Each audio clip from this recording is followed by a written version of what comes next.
बहुत समय पहले छत्तीसगढ़ में एक राज्य था। वहां पर राजा वीर सिंह का शासन था। उसकी रानी का नाम था रमोला। वह बहुत ही सुंदर थी। उनका एक 5 माह का शिशु भी था जिसका नाम था मदन सिंह। उस समय राज्य में दुष्ट जादूगर दुर्जन का आतंक था। वह सुंदर स्त्रियों का अपहरण कर लेता था। राजा वीर सिंह को हर समय रानी रमोला की चिंता रहती थी। एक दिन राज दरबार जाते समय उन्होंने राजमहल के द्वार पर एक रेखा खींच दी और कहा, यदि दुर्जन जादूगर भिक्षा मांगने आए तो इस रेखा के अंदर से ही देना। राजा के जाते ही दुर्जन जादूगर साधु के वेश में राजमहल के द्वार पर आया और भिक्षा मांगने लगा। रानी रमोला ने कहा कि जाओ दासी, साधु को भिक्षा दे दो, लेकिन साधु ने इनकार कर दिया और रानी को संबोधित करते हुए कहा, भिक्षा दो रानी।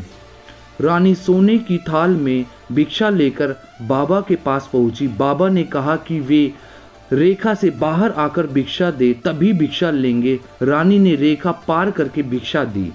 बाबा ने रानी को अपने जादू से मक्खी बना दिया और उसे अपनी भुजा पर बिठाकर चल गया। डेरे पर पहुंचकर बाबा ने फिर मक्खी को रानी बना दिया।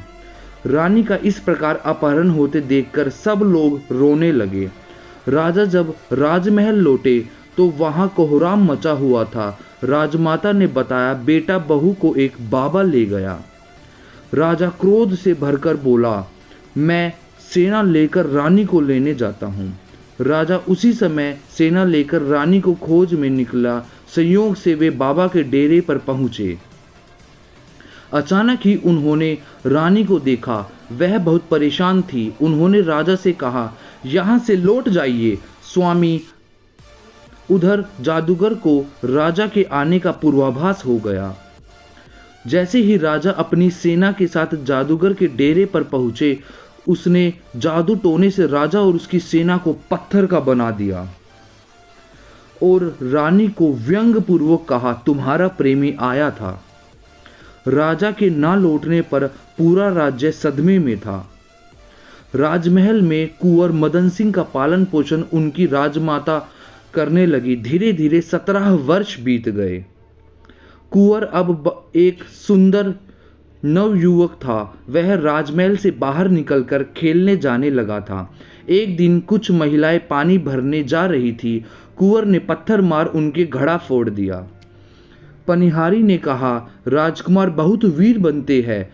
आपकी माँ को एक जादूगर मक्खी बनाकर ले गया और पिता भी उनकी खोज में गए हैं। आज तक उन्हें तो आप ढूंढ नहीं सके, हमें वीरता दिखा रहे हैं। पनिहारी की बात सुनकर राजकुमार उदास हो गए और रोते हुए महल गए। राजमाता से सच्चाई जानकर क्रोध से भरकर राजमाता के लाख रोकने पर भी माँ बाप को ढूंढने के लिए चले गए। चलते चलते वह शकीपुर पहुंचा। वहां की राजकुमारी बहुत सुंदर थी। उसने राजकुमार को देखा तो वह उस पर मोहित हो गई। वह राजकुमार को अपने महल में ले गई। राजा ने दोनों का विवाह कर दिया। कुछ दिन वहां रहकर राजकुमार चल दिए। चलने से पहले राजकुमार ने राजकुमारी को एक गाय दी और कहा कि अपने माँ बाप को खोजने जा रहा है। तुम गाय की सेवा करना, रोज इसका दूध निकालना। जिस दिन इसका दूध फट जाए समझ लेना मैं मुसीबत में फंस गया हूँ। मुझे खोजने चल देना। कई कोस चलने के बाद राजकुमार जौहरपुर पहुंचा। वहां की राजकुमारी भी उस पर मोहित हो गई। राजकुमार ने उससे विवाह कर लिया। कुछ दिन वहां रहकर चल दिए।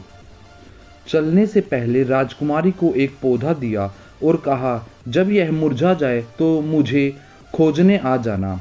जौहरपुर से चलकर राजकुमार जीतनपुर पहुंचे। वहां की राजकुमारी से भी विवाह कर लिया।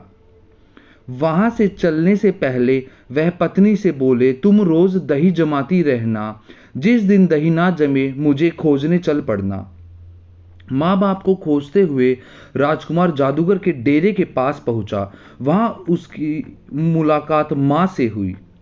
जादूगर ने कुछ देर के लिए उसे बाहर छोड़ा हुआ था।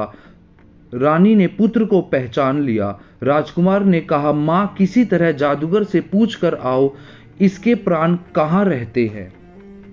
रानी ने डेरे पर लौटकर किसी तरह से जादूगर से पूछ लिया कि उसके प्राण कहाँ रहते हैं। उसने आकर राजकुमार को बताया कि समुद्र के बीच एक टापू है, वहां पेड़ पर टंगे पिंजरे में एक तोता है, उसमें जादूगर के प्राण हैं। राजकुमार तुरंत ही वहां से चल दिया। चलकर समुद्र के बीच में स्थित टापू पर पहुंचा। उसने पेड़ से पिंजरा तो उतार लिया, लेकिन तोते के शोर मचाने से पिंजरा हाथ से छूट गया। राजकुमार समुद्र में गिर गया। समुद्र के जानवर ने उसे मार डाला। तीनों रानियों के यहाँ अपशकुन होने लगे। वे तीनों ही राजकुमार को खोजने चल दी। तीनों की आपस में भेंट हुई। वह सब समुद्र तट पर पहुंची। राजकुमारी ने राजकुमार के शव को बाहर निकाला। समुद्र के जानवर, दो राजकुमारियों ने मिलकर मंत्र फूका और राजकुमार को जीवित कर दिया। राजकुमार राम राम करते हुए उठा। अपनी तीनों रानियों और तोते को लेकर वह जादूगर के डेरे पर पहुंचा। पहुंचते ही उसने पहले तोते के पंख मरोड़ दिए। फिर वह जादूगर अपने असली रूप में आ गया। जादूगर ने तड़प कर कहा, मेरे प्राण ना लो। राजकुमार ने कहा, ठीक है, पहले सबको मनुष्य के रूप में लाओ। जादूगर ने सबको मनुष्य बना दिया। राजकुमार ने उसकी गर्दन मरोड़ दी और वह मर गया। जादूगर के मर जाने के बाद राजकुमार अपने माता पिता के साथ अपने राज्य लौटा। सारे राज्य में खुशी का माहौल था। Please like, share and subscribe my